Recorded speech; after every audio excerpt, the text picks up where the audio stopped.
Hey everybody, Jeff and Chase here from eXp Realty. Today we're talking about appraising homes, appraisals. And so it used to be where the lenders would have their own appraisals in-house, and now appraisers are third-party, professional, objective people that go out and appraise homes to give an opinion of value. So whenever you finance a home and you buy a home with a loan, typically there will be an appraisal involved. There are rare occasions where appraisals can be waived, and that's typically when the buyer has extraordinarily great credit, great down payment, huge assets, great income. There's all these different reasons why a lender may waive the appraisal, but typically you will have an appraisal, and those will run about $700, $800. They're not cheap, and that's again one of those points in the transaction where you actually will have to come out of pocket. And there's tactics on both sides of the transaction, and Chase is going to run down how we do the tactics for our buyers. Yep. So for the buyer's side,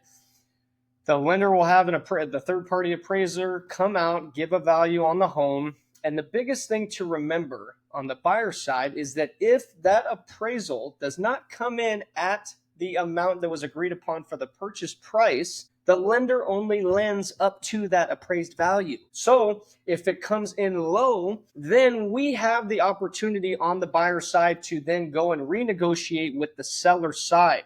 We would request that the seller lower their purchase price down to that appraised value. We do not want our clients to overpay for a home. We want them to pay what the home is worth. And on the sell side, if we're a listing agent, we want whatever that contract price is to hold up. So if the asking price of the home is $450,000 and the buyer actually offers $450,000 and the contract is executed at that amount, we want that to hold up. So it begins at the very beginning.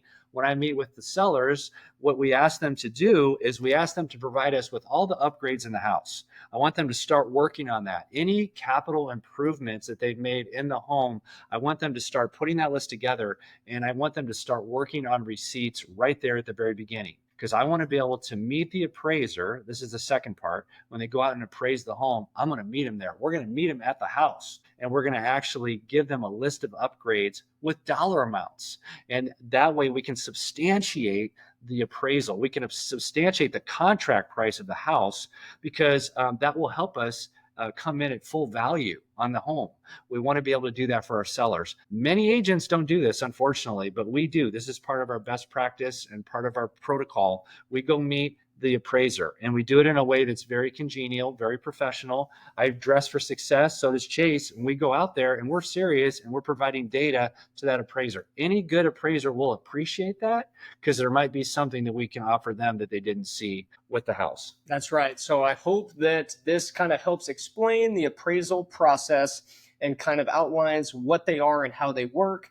If there's any other information that you want us to clarify, you know how to reach us. Have a great day.